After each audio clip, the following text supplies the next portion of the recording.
मैं आमंत्रित करती हूँ इस कार्यक्रम के मुख्य अतिथि श्री रविशंकर प्रसाद जी को, honourable union minister for law and justice, electronics and information technology, कि वे आएँ और अपने विचार इस सभागार में व्यक्त करें।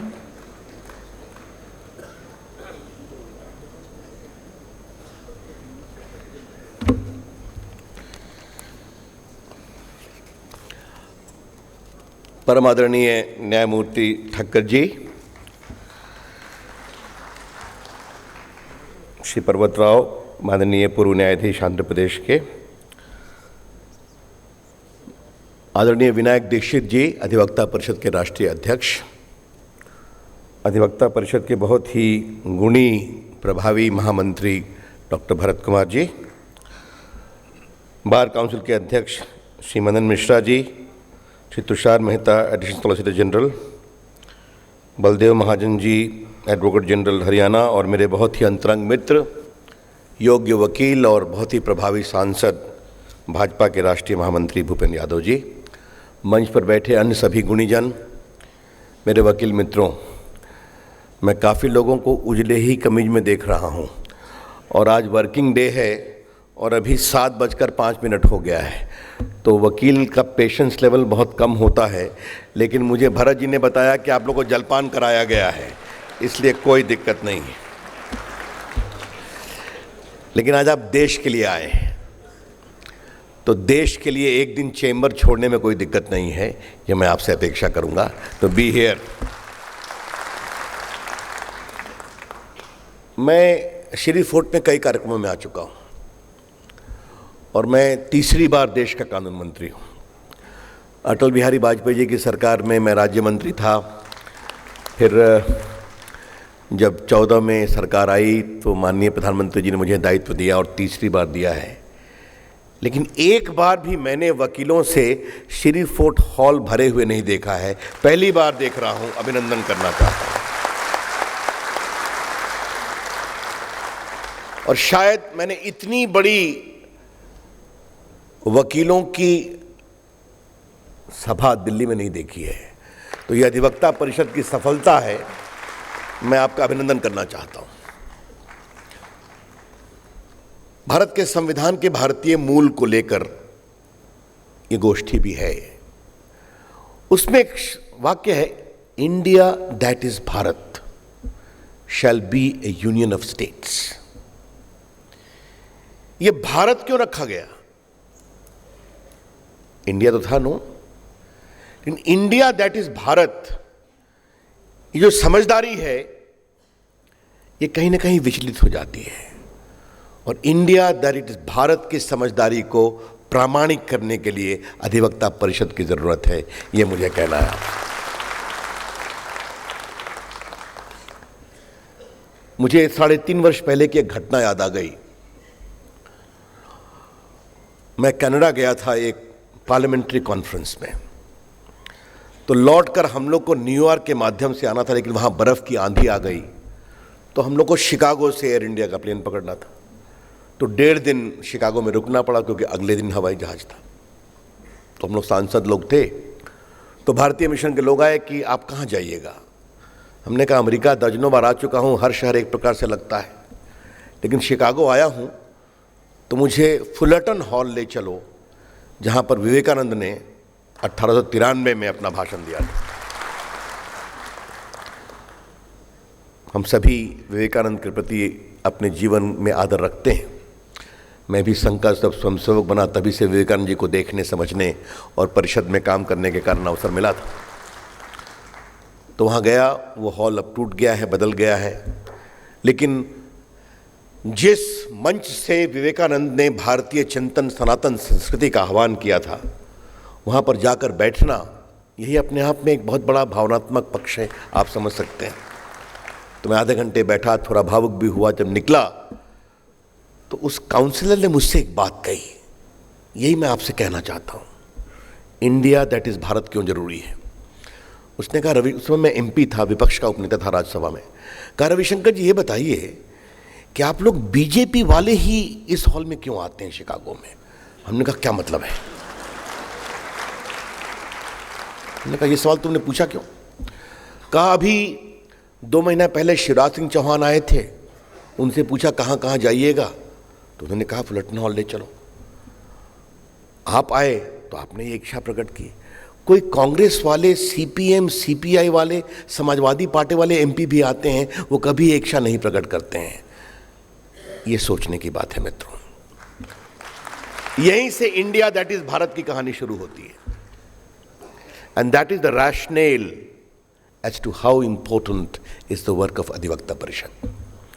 और मुझे इस बात की बहुत खुशी है, मैं कई बार, वैसे भरत जी मुझे आपसे एक शिकायत भी करनी है। भरत जी आप किधर हैं, सुन रहे हैं आप मुझे? जब मैं कानून मंत्री होता हूं तभी आप मुझे अपने कार्यक्रम में बुलाते हैं, और ऐसे नहीं बुलाते हैं। तो आगे जब कानून मंत्री न रहूं तब भी मुझे बुला लिया कीजिएगा, अच्छा लगेगा मुझे। मुझे याद है कि कलकत्ता में 2002 में मुझे बुलाया गया था, उसके बाद भी बुलाया गया था। अमृतसर में आया था मैं, 2009 में भी आए थे। हाँ ठीक, यू आर राइट, बुलाया था आपने मुझे, अच्छी बात है। मित्रों, मुझे आपसे 2-3 बातें कहनी है, फिर संविधान पर कुछ बोलूंगा और आज की परिस्थिति पर बोलूंगा बहुत ब्रीफली। आप देश के कुछ बहस को एक नया आयाम दीजिए। और मुझे विनायक जी की बात सुनकर बहुत अच्छा लगा कि मानवाधिकार भी आपका एक बहुत बड़ा विचार है।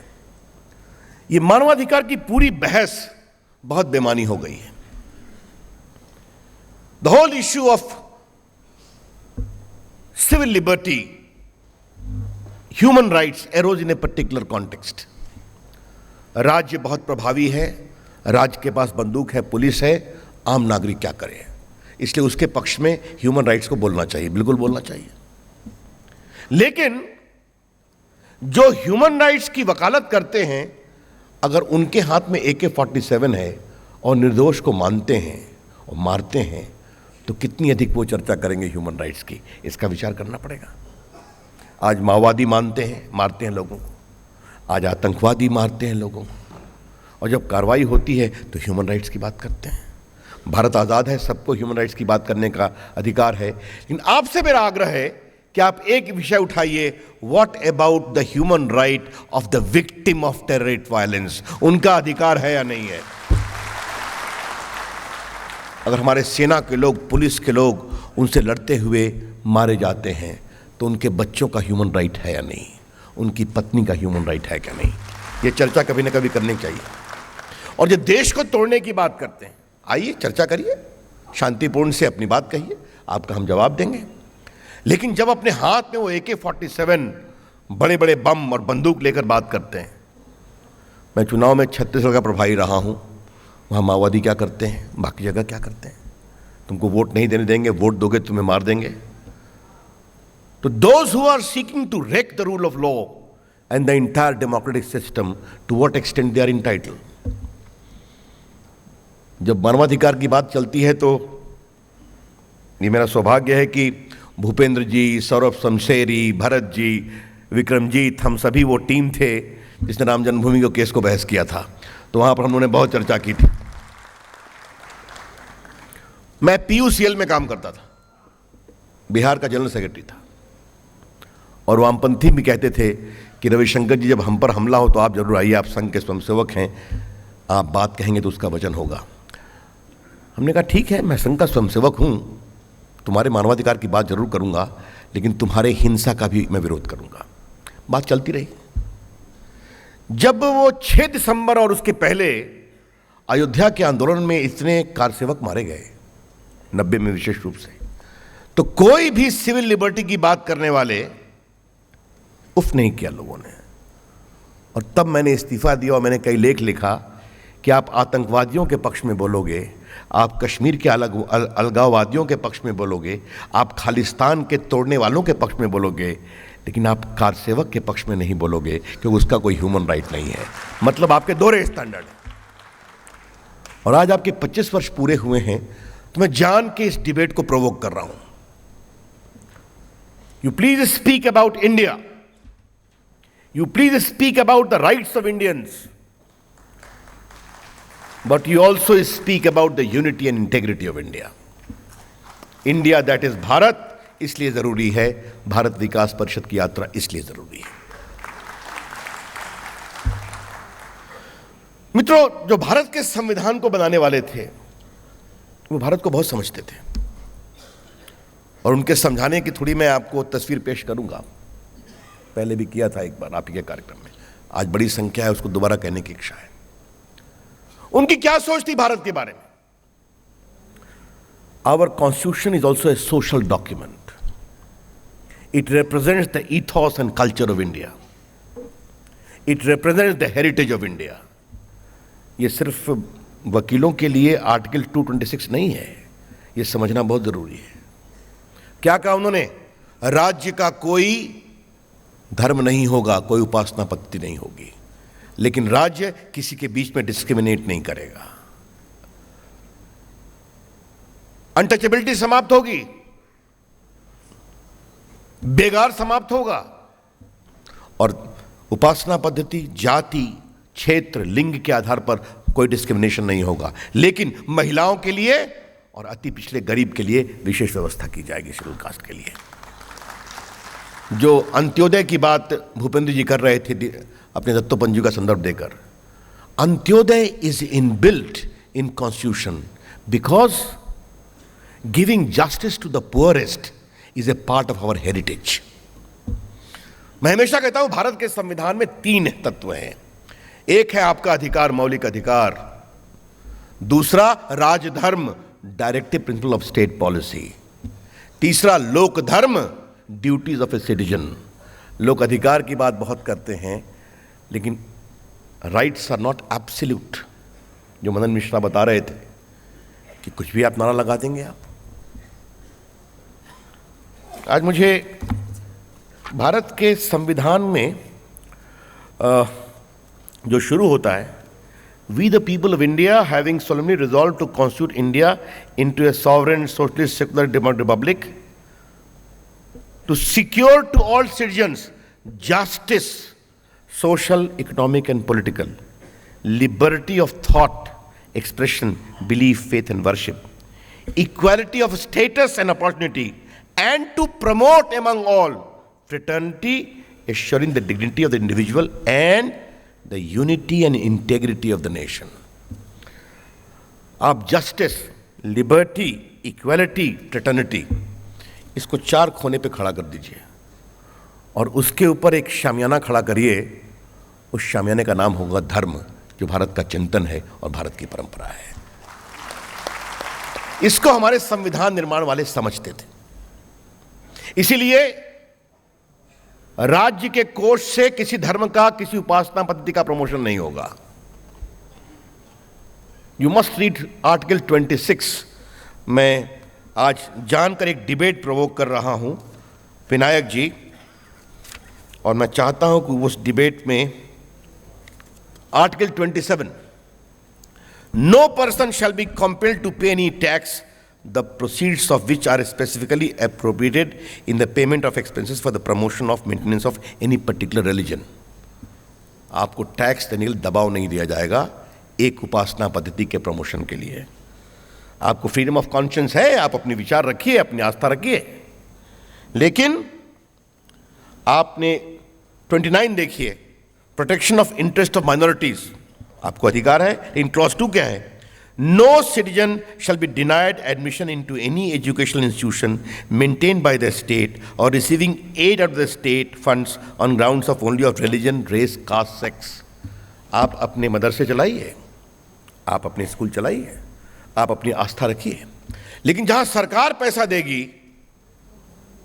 उसमें आप किसी को रोक नहीं सकते, और सरकार ऐसा कोई टैक्स नहीं लगा सकती जिस टैक्स से एक उपासना पद्धति के संस्थान का प्रमोशन किया जाए। इसका क्या मतलब है? जब कभी न कभी किसी विश्वविद्यालय के लोग कहते हैं कि हमें उपासना रिलीजन बेस्ड रिजर्वेशन करना है, तो मैंने हमेशा, माननीय प्रधानमंत्री जी ने इस विभाग को मुझे दोबारा दिया था और ये विषय मेरे सामने आया था, तो हमने कहा अभी मैटर कोर्ट में पेंडिंग है, but I said one thing there, I am repeating again here. There is a very larger constitutional question which needs to be properly decided.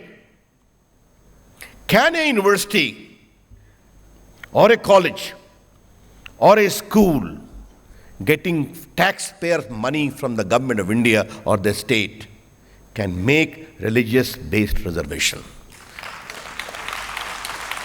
In my very considered view, it is not permissible. इस पर बहस होनी चाहिए, ईमानदारी से होनी चाहिए. अब कोर्ट अगर निर्णय विपरीत देगा तो विचार करेंगे. लेकिन मैं अधिवक्ता परिषद से अपेक्षा करूंगा कि आज जब आपकी उपस्थिति कश्मीर से कन्याकुमारी और सूरत से सिलचर तक है, और मुझे बहुत खुशी हुई भरत जी कि आप कश्मीर में भी पहुंच चुके हैं इतने अंदर तक, अभिनंदन आपका. तो ऐसे मुद्दों को आप बहस में लाइए.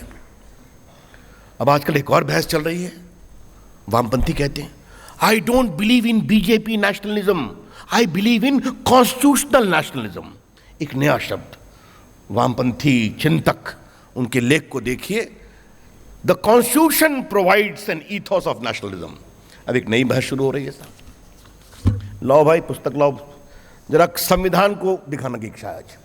एक बार आप ही के कार्यक्रम में दिखाया था. यह है ओरिजिनल संविधान. 2005-2000 में प्रमोद महाजन जी मंत्री थे संसदीय, तो सारे सांसदों को 50 वर्ष पूरे होने पर संविधान के इसकी कॉपी दी गई थी. और मैं अधिवक्ता परिषद के मित्रों से कहूंगा इसको पढ़ो और देश भर में इसकी चर्चा करो. जब संविधान बन रहा था तो एक चर्चा हुई कि क्या इसको ऐसे ही रख दिया जाए. सैकड़ों हजारों वर्षों की गुलामी के बाद भारत आजाद हो रहा है, क्या करें. तो फिर वह नहीं, पूरे भारत की परंपरा, भारत की विरासत, भारत के संस्कार, भारत की संस्कृति का इसमें परिचय होना चाहिए. हमारे संविधान के निर्माता ऋग्वेद की उस धारणा से परिचित थे, एकम सदविप्रा बहुधा वदन्ति, truth is one, wise man interpreted differently. I have my own perception of truth. You have your own perception of truth. You follow your path, I follow my path. You respect my path, I respect your path. Because in the ultimate analysis, your path and my path determines at the same destination wherein lies the ultimate reality. Infinite, eternal, permanent, शाश्वत, सनातन जो हम कहते हैं अपनी संस्कृति में. इसलिए तो हमारे देश में आज तो ठीक है सेक्युलरिज्म है, हम उसका सम्मान करते हैं. लेकिन जब भारत का संविधान 1950 में बना था तो ये सवाल आपको क्यों नहीं उठाना चाहिए कि उस समय मौलाना आज़ाद, राजेंद्र प्रसाद, डॉक्टर अंबेडकर, जवाहरलाल नेहरू, एक से एक विद्वान लोग थे, इन्होंने ये सेक्युलरिज्म शब्द क्यों नहीं डाला था. क्योंकि सर्वधर्म समभाव भारत की संस्कृति है. दूसरे के विचारों का सम्मान भारत के संस्कार है. और जब वो भारत की संस्कृति में है तो उस संस्कृति के विशाल आकार को छोटा मत करो सेक्युलरिज्म की सीमा में बांध कर करके. ये उसकी सोच थी. ठीक है, इमरजेंसी के में समय सेक्युलरिज्म आया, हम उनका सम्मान करते हैं. तो उन्होंने नंदलाल बोस को कमीशन किया, the great artist of Bengal, और नंदलाल बोस से कहा कि भारत का संविधान को सजा दो, इसे हमको पेश करना है भारत की जनता के सामने. उन्होंने कई आकृतियां बना के भेजी. कुछ आकृतियों को मैं आपके बारे में बताना चाहता हूं. जब फंडामेंटल राइट्स है उसके ऊपर में क्या आकृति है, प्रभु राम लंका पर विजय के बाद अयोध्या से लौट रहे हैं, यह आकृति. समझिए आप. उसके बाद जो director principal of state policy है उसके ऊपर क्या आकृति है, प्रभु कृष्ण कुरुक्षेत्र में गीता का उपदेश दे रहे हैं अर्जुन को, यह है उसके. अब आगे इसमें बहुत कुछ है. इसमें नटराज भी हैं. हमारे भूपेंद्र जी शिव भक्त हैं, वो बहुत प्रसन्न होंगे, इसलिए मैंने सोचा कि ये देखिए पार्ट रोमन 12 नटराज की मूर्ति. ये देखिए, इसमें नालंदा की मूर्ति है. इसमें भगवान बुद्ध हैं, महावीर हैं, इसमें कबीर हैं, इसमें शिवाजी हैं, इसमें गुरु गोविंद सिंह हैं, रानी झांसी लक्ष्मीबाई हैं, विवेकानंद हैं, नेताजी सुभाष चंद्र बोस हैं, महात्मा गांधी की दांडी यात्रा है, अकबर हैं, बाबर औरंगजेब नहीं है। इस बात का ध्यान रखो। और लास्ट में वो पेज खोलो जी, ये देखिए, ये सभी लोगों ने इस पर दस्तखत किया। ये सबों के दस्तखत लास्ट पेज से शुरू होते हैं, राजेंद्र प्रसाद से लेके बाकी तक, डॉक्टर अंबेडकर, मौलाना आज़ाद, नेहरू जी। रखो भाई, आज मुझे आपसे एक सवाल पूछना है। फर्ज करो अगर आज संविधान बने तो क्या हम फंडामेंटल राइट के ऊपर में श्री राम की चित्र लगा सकते हैं? लगाने दिया जाएगा? क्या हम directive principle of state policy में प्रभु कृष्ण का चित्र, गीता का उपदेश देते हुए लगा सकते हैं क्या? यह भारत कहां चला गया है? इसलिए जो आजकल कॉन्स्टिट्यूशनल नेशनलिज्म की बात करते हैं तो उनको मैं बहुत सरलता से कहता हूं, मेरे वामपंथी मित्रों, थोड़ा होमवर्क करना सीखो, थोड़ा लिखना पढ़ना सीखो कि संविधान में क्या है। यह बताने की जरूरत है क्योंकि आपका एक व्यक्तित्व है, आपका एक वैशिष्ट्य है। आप देशभक्त हैं, आप देश प्रेमी हैं, भारत से आप प्यार करते हैं। और मैं हमेशा कहता हूं, वकीलों का बहुत सम्मान है। मेरे लिए यह सवाल हमेशा रहा है और आज मैं आपसे शेयर करना चाहता हूं कि भारत की आजादी में इतनी बड़ी संख्या में वकील कैसे आए। तो मेरी एक सोच है और मैं बहुत उस पर, क्योंकि उसमें मिडिल क्लास नहीं था, एकेडमिशियन वगैरह लिमिटेड थे, डॉक्टर्स वगैरह, सीए वगैरह कम थे, और वो एक गांव का किसान जब अपने वकील के पीछे खड़ा होता था अपने कोर्ट में, और जब एक अंग्रेज मजिस्ट्रेट या डिस्ट्रिक्ट जज के सामने उधर से कुछ कहता था कोर्ट से, तो वकील बोलता कि no your honour, you are wrong, that is not the law. तो उसके गरीब किसान मोकिल के हृदय में राष्ट्रवाद पनपता था कि आज एक गोरे जज को हमारे वकील ने डांट दिया। ये उसकी आस्था बन गई। इसीलिए महात्मा गांधी, सरदार पटेल, राजेंद्र प्रसाद, फिरोज शाह मेहता, भी हम और तुषार भाई और जस्टिस ठक्कर चर्चा कर रहे थे। आप लोग मालूम हो जाए, CR Das left his practice in 1923 and he was earning 75,000 rupees per month with 20 juniors. How much is 75,000 in 1923? I hope you can understand. और मैंने एक कहानी और सुनी है कि हर कलकत्ता हाईकोर्ट का नया वकील ग्रेजुएट उनका जूनियर बनना चाहता था और उसका प्रिजनरी ट्रस्ट मुंशी लिया करता था, लॉ क्लर्क। ये ब्रीफ बनाओ साहब के लिए, साहब देखेंगे तुमको रखेंगे। एक दिन एक दुबला पतला सांदे रंग का लॉ ग्रेजुएट आया, उसने कहा बनना चाहते हैं, तो 500 पेज का एक फर्स्ट अपील की ब्रीफ उसको दे दी गई। कहा साहब के लिए नोट बनाओ। उसने 15 लाइन में 500 केस के फैक्ट और लॉ को लिख दिया। उसने कहा 500 पेज का brief in 15 line, get lost. तो सीआर दास ने बुलाया, जब देखा कि ये किसने लिखा है, कहा एक दुबला पतला लड़का आया था सर, उसने लिखा है। कहा तो कहाँ है? उसको रिजेक्ट कर दिया हमने कि बताइए 500 पेज का नोट ब्रीफ का 15। कहा उसने इस केस का सार लिख दिया, उसको खोजो। बाद में वो दूसरे चेंबर में चले गए थे। उस नए लॉ ग्रेजुएट का नाम था doctor Rajendra Prasad, who rose to become the president of India. My friends, I always say you represent a great legacy. वकालत पेशा एक बहुत नोबल पेशा है, मैं हमेशा कहता हूं, और इसलिए आप इस बात का ध्यान जरूर रखिए कि आप उस नोबल पेशे के सेनापति हैं, उसके सिपाही हैं, और अधिवक्ता परिषद के साथ आपका एक और नोबल पेशा जुड़ गया है, भारत का सम्मान। इंडिया दैट इज भारत, उसकी प्रखरता, उसकी निष्ठा, उसकी मजबूती को आगे बढ़ाना। आज नरेंद्र मोदी जी की सरकार है और हमें इस बात पर बहुत गर्व है कि हमने 2 साल हो गए दुनिया में भारत की साख बनाई है।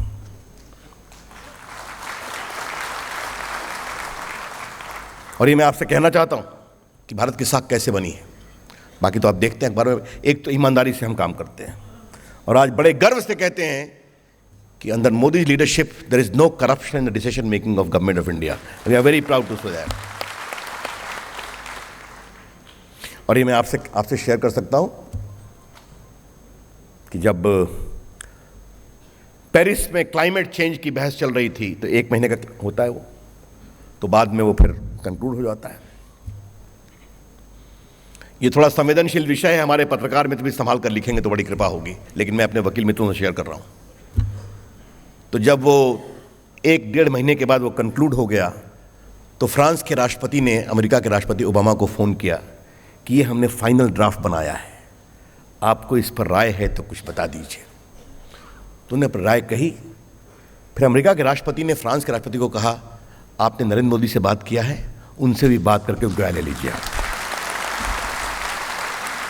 इसका मतलब समझते हैं आप? This is the status of India today. पिछले 2 साल में हिंदुस्तान में सबसे अधिक FDI आई है, दुनिया में गिरावट है, फिर भी हमारा इकोनॉमिक ग्रोथ 7.23% है। मैं देश का IT का भी मिनिस्टर हूं। आपको एक बार बताना चाहता हूं कि भारत के 125 करोड़ के भारत में 103 करोड़ मोबाइल फोन है, 104 करोड़ आधार है।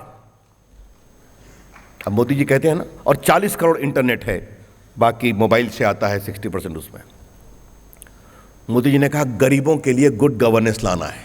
कैसे किया हमने 23 करोड़ बैंक अकाउंट खोल दिए गरीबों के जो बैंक से बाहर थे, उनके बैंक को आधार से जोड़ा, आधार को मोबाइल से जोड़ा, उसको बैंक से कनेक्ट कर दिया। अब जितने आपके गैस की सब्सिडी है, राशन कार्ड की सब्सिडी है, बाकी सीधा उनके बैंक अकाउंट में पहुंचती है। और हमने 36,500 करोड़ रुपए की बचत किया जो बिचौलिए खा जाया करते थे। ये सब काम हम कर रहे हैं।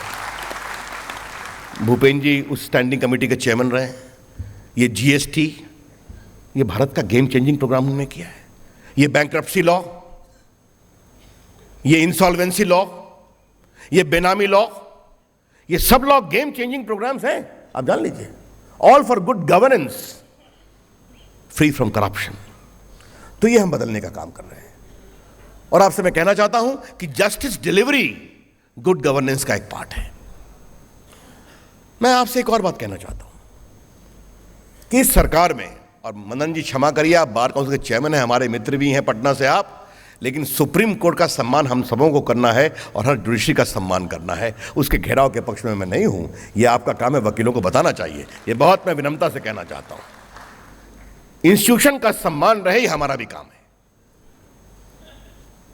अब मैं आपको बता रहा था कि इस सरकार में शुरू से देखिए आप, नरेंद्र मोदी, राजनाथ सिंह, सुषमा स्वराज, अरुण जेटली, वेंकैया नायडू, रविशंकर प्रसाद और बाकी कई, ये हम वो लोग हैं, कोई 3-4 साल बड़ा है, कोई 3-4 साल छोटा है। हम सबों ने JP मूवमेंट, विद्यार्थी परिषद और इमरजेंसी के खिलाफ संघर्ष किया है, सफर किए 70s में। जो बड़े लोग हैं इमरजेंसी को जानते होंगे, जो नौजवान हैं उसको जानने की कोशिश करें। उसमें 3 फ्रीडम इन्वॉल्व था, individual freedom, press freedom and judicial freedom. उस समय लोग सुपरसीड हो रहे थे। तो इस सरकार के नेता न्यायपालिका की गरिमा के लिए संघर्ष कर चुके हैं। तो independence of judiciary is an article of faith for us. और जब हम गुड गवर्नेंस की बात करते हैं तो justice delivery is a part of that. इसलिए पहली बात आपको कहना चाहूंगा, आते के साथ मोदी जी की सरकार ने कहा कि हमें जुडिशरी में इंफ्रास्ट्रक्चर के लिए पूरा समर्थन करना है। 92 से प्रोग्राम चल रहा है, अब तक लगभग 5,000 करोड़ रुपए दिए गए हैं। इसमें लगभग 2,000 यानी 1,950 करोड़ सिर्फ मोदी जी की सरकार के 2 साल में दिए गए। यह आपको ध्यान रखना चाहिए कि 25 साल के 5,000 करोड़ में से 2,000 करोड़ हमारी सरकार में दिए गए। और मैं थोड़ा सा मालूम कर रहा था कि क्या स्थिति है। अभी लगभग 16,513 कोर्ट हॉल्स हैं सबऑर्डिनेट जुडिशरी में, जिसमें से 2,447 कोर्ट हॉल बन रहे हैं, नए बन रहे हैं, और 14,420 रेजिडेंशियल यूनिट है सबऑर्डिनेट जुडिशरी के जजेस के लिए, और 1,868 और बन रहे हैं। एक बात मैं आपसे और कहना चाहता हूं कि जब हमारी सरकार आई थी 2012, तो उस समय 17,715 सबऑर्डिनेट जुडिशरी के पद थे, 17,715। हमने इसको 2 साल में बढ़ाकर कर दिया 20,502, यानी वो भी काफ़ी बढ़ गया है। लेकिन हमारा एक दुर्भाग्य है कि लगभग 4,000 सबऑर्डिनेट जुडिशरी के पद खाली हैं। ये पद जल्दी भरे जाने चाहिए। और आपको मालूम है कि सबऑर्डिनेट जुडिशरी के पद को भरने में न भारत सरकार की भूमिका है न प्रदेश सरकार की भूमिका है। वो अधिकांश पद हाईकोर्ट के द्वारा भरे जाते हैं या हाईकोर्ट की अनुशंसा पर पब्लिक सर्विस कमीशन के द्वारा भरे जाते हैं। तो ये 4,000 पद भरे जाने चाहिए, ये हमारी अपेक्षा होगी। मित्रों, जो हाईकोर्ट के जजेस की संख्या हम जून 2014 में पावर में आए थे 26 मई को, उस समय 906 थी, 906। हमने इसको बढ़ाकर 1,079 कर दिया है। तो लगभग 173 हाई कोर्ट के जजेस भी नए ऐड हुए हैं, all the high courts of India. मैं काफी सोच रहा था कि ये मैं बोलूं कि नहीं बोलूं, लेकिन आप हमारे अपने हैं तो मैंने कहा ये विषय खाली आपको स्पष्ट कर दूं। न्यायपालिका की गरिमा के प्रति हमारा पूरा सम्मान है, लेकिन हमने नेशनल जुडिशियल कमीशन एक्ट लाया था, आपको मालूम है, और पूरे देश ने उसका समर्थन किया था। इसलिए कि कई लॉ कमीशन, कई स्टैंडिंग कमेटी, पार्लियामेंट्री कमेटी, कई जजेस, स्वयं JS वर्मा ने स्वयं कहा कि नहीं, इसको बदलना चाहिए, इसमें खामियां हैं। मित्रों, अगस्त, कुछ आप इन तिथियों का ध्यान रखिए। अगस्त 2014 में नेशनल जुडिशियल कॉन्स्टिट्यूशनल अमेंडमेंट पास हो गया, कॉलेजियम खत्म हो गया। उसके बाद लगभग 3.5 महीने लगे 20% विधानसभाओं से इसके अप्रूवल में, तो जो दिसंबर के मध्य तक कंप्लीट हो गया। और 30 दिसंबर या 31 दिसंबर 2014 को राष्ट्रपति जी ने नेशनल जुडिशियल कमीशन को नोटिफाई कर दिया। उसमें 2 एमिनेंट पर्सन थे, लॉ मिनिस्टर थे, सुप्रीम कोर्ट के चीफ थे और 3 जजेस थे। तो हम लोगों ने उस समय के चीफ से आग्रह किया कि आप आइए, 2 एमिनेंट पर्सन को सेलेक्ट करना है with the prime minister and the leader of opposition. तो उनकी ओर से कहा गया कि एक कोर्ट में चैलेंज हो गया है, इसलिए अब मैं कुछ नहीं कर सकता। तो पूरे 15 सुप्रीम कोर्ट में इस केस की सुनवाई हुई। अक्टूबर में उन्होंने फैसला किया कि हम इसको रिजेक्ट करते हैं, नहीं मानते। और बाद में उन्होंने कहा कॉलेजियम में बहुत ही कमियां हैं, इसमें हम सुनवाई करेंगे। 4,000 सजेशंस आए और अल्टीमेटली 15 दिसंबर 2015 को कॉलेजियम की ओर से कहा गया कॉन्स्टिट्यूशन बेंच के द्वारा कि द गवर्नमेंट में supplement the MOP keeping transparency, objectivity, reasonableness in mind. अब MOP पर हमने अपने विचार रखे हैं, वो मैं चर्चा नहीं करूंगा, वो हमारे जुडिशरी के बीच की बात है। लेकिन एक बात का आप ध्यान रखिए कि अगस्त 2014 से दिसंबर 2015 तक भारत सरकार के द्वारा कोई डिले नहीं हुआ है। कॉलेजियम खत्म हो गया था, मामला कोर्ट में था, दिसंबर में फैसला होता है। This you must know. 6 जनवरी को हमारे पूर्ववर्ती कानून मंत्री जी ने पत्र लिखा था माननीय मुख्य न्यायाधीश को कि जब तक मेमोरेंडम ऑफ प्रोसीजर पूरा तैयार नहीं होता तब तक हम अपॉइंटमेंट को शुरू कर देते हैं। और अब तक लगभग 112 एडिशनल जजेस कंफर्म हो चुके हैं, 53 हाईकोर्ट के जजेस नियुक्त हो चुके हैं, 10 हाईकोर्ट के चीफ जस्टिस नियुक्त हो चुके हैं, 30 जजेस ट्रांसफर हो चुके हैं, 4 सुप्रीम कोर्ट के जजेस अपॉइंट हो चुके हैं और बाकी प्रोसेस में है। तो ये मैंने कहा कि थोड़ा आपको तथ्य बता दूं, लेकिन एक बात आप ध्यान रखिए कि ये पूरे न्याय की प्रक्रिया में, जजेस की नियुक्ति की प्रक्रिया में ट्रांसपेरेंसी आए, ऑब्जेक्टिविटी आए, फेयरनेस आए, ये कोर्ट का निर्देश है हमारे ऊपर और हम भी ये महसूस करते हैं। Because a transparent judiciary is also integral to good governance. तो मैंने कहा कि ये विषय आपको हम बताना चाहते हैं। हम न्यायालय का पूरा सम्मान करते हैं और हम करते रहेंगे। वहाँ अधिक चीज़ें आए, IT प्रोडक्ट्स आए। अभी मुझे बताया गया कि आज 6,64,00,000 जो पेंडिंग केसेस हैं वो ऑनलाइन अवेलेबल हैं in all the courts of India. इसको और आगे बढ़ाने की ज़रूरत है, लेकिन न्यायपालिका का पूरा सम्मान करते हुए हमारी कोशिश होगी कि हम न्याय प्रक्रिया को त्वरित करें।